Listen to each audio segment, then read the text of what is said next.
આંદોલન પર ઉતરેલા ડ્રાઈવરે કહ્યું કે આ નવી કંપની છે, દર મહિને દિવસો ઠેલવ્યા જાય છે, પગાર સમયસર આપતા નથી, જેથી અમારે ભાડે રહીએ છીએ ત્યાં મકાન માલિક દ્વારા મકાન ખાલી કરી દેવા કહેવામાં આવ્યું છે।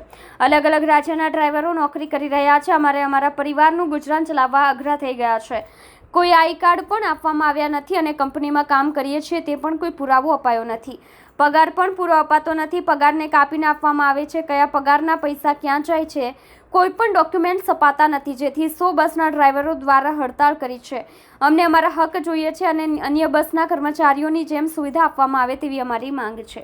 દર મહિને આ લોકો 3 મહિનાથી કે નવી કંપની છે તો આ મહિના ચલાવ્યો એમ કરીને 20 તારીખ 22 તારીખ આવી રીતનું અમને ઇસ્યુ કરે છે। બરાબર, મકાન માલિક અમને ખાલી કરવાનું કહી દીધું, ભાડેથી અમે રહીએ છીએ ને અમે બહારના અમદાવાદના, યુપીના, બિહારના બધી જગ્યાના અહીંયા ડ્રાઈવરો છે, બધા ભાડેથી રહે છે।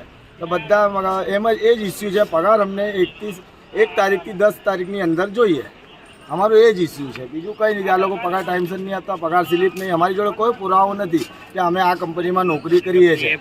પીએફ, મેડિકલ ઇસ્યુ આ બધું, આઈ કાર્ડ કંઈ નથી અમારી જોડે કે અમે આ કંપનીમાં ડ્રાઈવર છે, સિટી બસ ચલાવીએ છીએ, અમે કંઈ અમારી જોડે પ્રૂફ જ નથી કે પગાર અમને ટાઈમ ટુ ટાઈમ મળતો નથી અને 22,500 પગાર બોલેલા કાપી કૂપીને પૈસા આપે છે, કોઈ પ્રૂફ નથી, પગાર સ્લીપ બી નથી આપતા। પીએફ અત્યાર સુધી કપાયું છે તો એના બી પૈસા જમા થયા છે નથી થયા એ બી કંઈ એપમાં કે કોઈ જગ્યાએ બતાવતું નથી, એટલે અમે આ લોકોએ હડતાલ પાડેલી હતી ડ્રાઈવરો, કારણ કે પગાર ટાઈમ ટુ ટાઈમ મળતો નથી। 15 તારીખ, 18 તારીખ, 20 તારીખ થઈ જાય છે ભાઈ, અડધા ડ્રાઈવરોને આપ્યું છે, અડધાનો 20-25 ડ્રાઈવરોનો બાકી છે, તો આવશે એવું કરીને વાયદા કરે છે, એટલે અમે લોકોએ